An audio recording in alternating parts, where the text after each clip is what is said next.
voudrais simplement signifier 2 points, puisque nous avons été interpellés par les acteurs associatifs, socioculturels, culturels de l'éducation populaire du quartier. Et nous les avons rencontrés à plusieurs reprises. Et qu'est-ce qu'ils nous ont dit? Ils nous ont dit de ne surtout pas couper le lien entre le théâtre Prémol et la MJC. C'était pour eux comme une supplique, parce que cet équipement est une richesse pour la population, pour les familles du quartier, pour les jeunes, et que le théâtre, d'une certaine manière, avec la MJC, font un travail d'éducation populaire depuis tant et tant d'années. Et puis la deuxième chose, c'est à propos d'Henri Touati, qui nous a interpellés tous les élus, à laquelle il nous a fait parvenir le courrier dont parlait Alain Carignon tout à l'heure. J'ai retenu de son intervention, et j'ai eu confirmation plus tard en rencontrant des acteurs des arts du récit,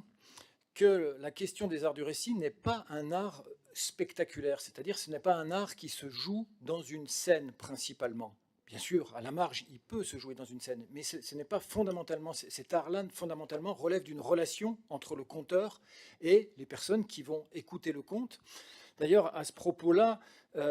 lorsque les arts du récit ont été conventionnés par la DRAC, il y avait une formule qui est toujours, d'ailleurs, je crois, en place au niveau des statuts de cette association, qui est les arts du récit, un lieu sans lieu, S-A-N-S,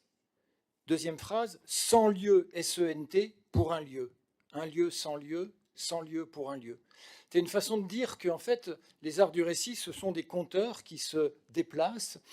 qui vont à la rencontre des gens et qui peuvent raconter leurs histoires, leurs contes, pas n'importe où, mais dans des lieux qui sont mouvants et qui peuvent être multiples. Et les spécialistes, les artistes qui sont de cette esthétique-là, nous disent bien la chose, que si le conte se retrouve en quelque sorte dans un lieu de spectacle, dans un équipement culturel, c'est vrai que quand on est un acteur culturel et particulièrement un artiste, c'est difficile de résister à la proposition d'avoir effectivement un lieu et une scène, mais ce que nous disent ces acteurs-là, c'est que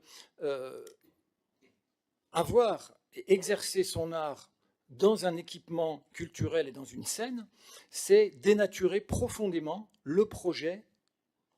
qui est porté par ces acteurs culturels des arts du récit. Et c'est ça que j'ai retenu en fait des rencontres que j'ai pu avoir avec ces artistes exceptionnels qui nous disent qu'il faut aussi être à l'écoute de cette demande très particulière des arts du récit.